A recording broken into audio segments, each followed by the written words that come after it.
d'une importance capitale. L'impensable s'est produit. Aujourd'hui marque le début de la Troisième Guerre mondiale.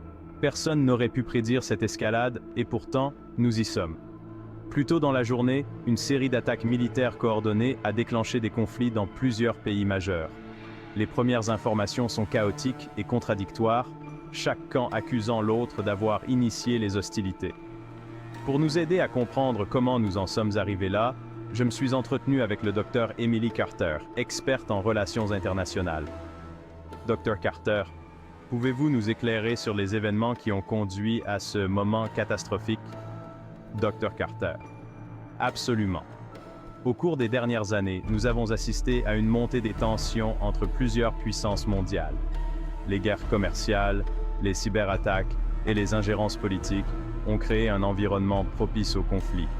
Le point de basculement est survenu avec un différend régional concernant les ressources, qui a rapidement dégénéré. Les alliances concurrentes ont été entraînées dans la mêlée, conduisant à la mobilisation massive des forces militaires que nous observons actuellement. C'est un scénario effrayant, n'est-ce pas? Le Dr Carter a également mentionné que diverses initiatives de paix avaient été tentées, mais une méfiance profonde et des griefs non résolus ont rendu une résolution pacifique presque impossible. Dr Carter. L'échec des voies diplomatiques a été un facteur clé. Malgré de nombreux sommets et négociations, les parties impliquées n'ont pu parvenir à aucun accord durable. Chaque camp considérait les concessions comme un signe de faiblesse, ce qui a renforcé les positions de chacun. Aujourd'hui, le monde observe avec horreur le déroulement du conflit. Les pertes humaines s'accumulent et l'impact humanitaire est déjà immense. Les grandes villes sont devenues des champs de bataille et des millions de personnes sont déplacées. Le Dr Carter a également souligné le rôle de la technologie moderne dans cette guerre.